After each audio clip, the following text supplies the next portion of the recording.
ഈ വരുന്ന പഞ്ചായത്ത് ഇലക്ഷനിൽ കണ്ടത്തിമാവ് 4-ാം വാർഡിൽ നിന്നും മത്സരിക്കുന്ന NDA സ്വതന്ത്ര സ്ഥാനാർത്ഥി സിബി നെല്ലംകുഴിയാണ് ഇപ്പോൾ നമ്മോടൊപ്പം ഉള്ളത്. ഒരു കർഷകനായി അറിയപ്പെടുന്ന താങ്കൾ എന്തുകൊണ്ടാണ് ഇങ്ങനെ NDA സ്ഥാനാർത്ഥിയായിട്ട് മത്സരിക്കാനായിട്ട് ഒരു തീരുമാനത്തിലെത്തിയത്? ഞാൻ ഈ കാർഷിക വൃത്തി അല്ലെങ്കിൽ രാഷ്ട്രീയം സംബന്ധമായിട്ട് പല ആൾക്കാരുമായിട്ടും സംസാരിക്കാറുണ്ടായിരുന്നു. അങ്ങനെ സംസാരിച്ച് വരുമ്പോൾ ഈ നാട്ടുകാർ പല ആവശ്യങ്ങൾ നമ്മുടെ അടുത്ത് പറയും. ഈ ആവശ്യങ്ങൾ നമ്മൾ കേട്ട് കഴിയുമ്പം ഞാൻ കഴിഞ്ഞ പഞ്ചായത്ത് തെരഞ്ഞെടുപ്പിൽ ഞാൻ ഒരു സ്ഥാനാർത്ഥിക്ക് വേണ്ടി ഞാൻ പ്രയത്നിച്ചതാണ്. എല്ലാ ദിവസവും കൂടെ നടന്ന വീട് കയറിയ ഒരു വ്യക്തിയാണ് ഞാൻ. അപ്പം അങ്ങനെ വന്നു കഴിയുമ്പോൾ ഞാൻ ഈ നാട്ടുകാർ എൻ്റെ അടുത്ത് ഈ മെമ്പറോട് പറയാൻ വേണ്ടി അല്ലെങ്കിൽ അവരോട് പറയാൻ വേണ്ടി എൻ്റെ അടുത്ത് പല കാര്യങ്ങളും പറയും. അപ്പം ഞാൻ അവരോട് പറയുമ്പോൾ അവർ ഇതിനോടൊക്കെ മുഖം തിരിച്ചു നിൽക്കുന്ന ഒരു സംഭവം. അവർക്ക് അതിനോടൊന്നും താല്പര്യമില്ല, ജനങ്ങളുടെ ആവശ്യങ്ങളോട് താല്പര്യമില്ല.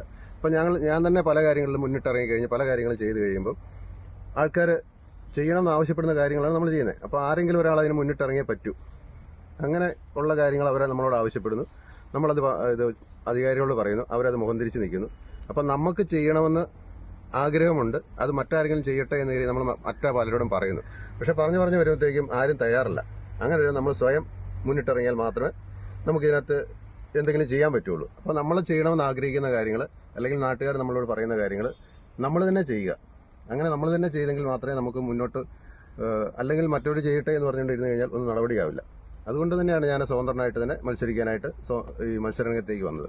കാരണം ഒരു സാധാരണക്കാരൻ ഒരാൾ പറയുന്നതും ഒരു പഞ്ചായത്ത് മെമ്പർ പറയുന്നതായിട്ട് വ്യത്യാസമുണ്ട്.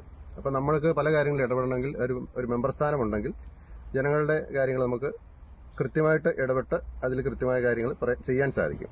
അതുകൊണ്ടാണ് ഞാൻ മത്സരരംഗത്തേക്ക് വന്നത്. പിന്നെ കാർഷിക വൃത്തി എന്ന് പറയുന്നത് അത് എൻ്റെ ജീവിതോപാധിയാണ്.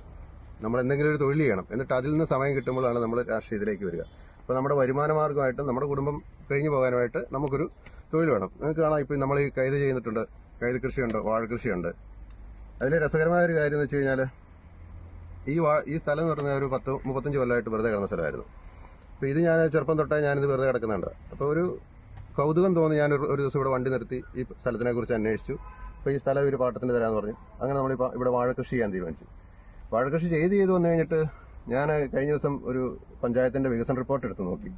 അതിനകത്ത് നോക്കി കഴിഞ്ഞപ്പം നമ്മുടെ വാഴത്തോട്ടത്തിന്റെ ഫോട്ടോ കിടക്കുന്നു.